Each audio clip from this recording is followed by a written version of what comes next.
Faleminderit gjithë bashkë qytetarëve shqiptar që kanë ardhur me na mbështet sot në protestën tonë për mbrojtjen e pronës tonë. Ne jena vetëm të mbrojt pronën tonë. Dhuna është ushtruar nga kompania Breçani Security, është dunu një fëmijë joni.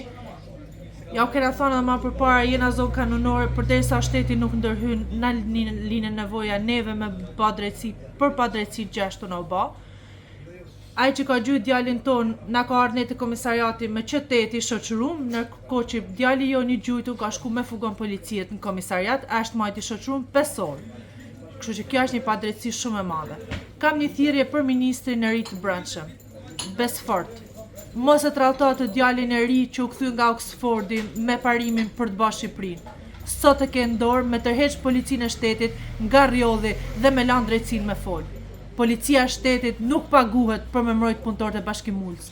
Policia e shtetit nuk është roje private me rujt resortet e Bashkimulës, në kundërshtim absolut me ligjin në pronën e vjellën të qytetarëve të Baksëriollit. Protestat do vazhdojnë, ne do vazhdojmë protestën tonë, rezistencën tonë çdo ditë, deri kur të drejtat të dalin në dritë.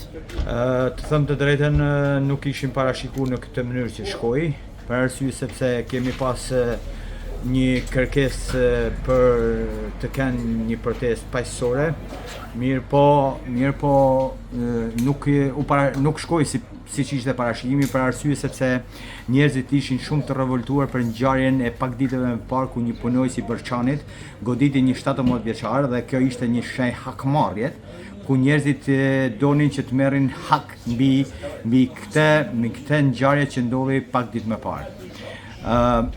Sot e tregoj vetin Rrjolli se janë banor dhe janë fshatar të Baksit Rrjollit dhe gëzojnë të drejtën e pronësisë sipas dokumentave të trashëgimisë tyre.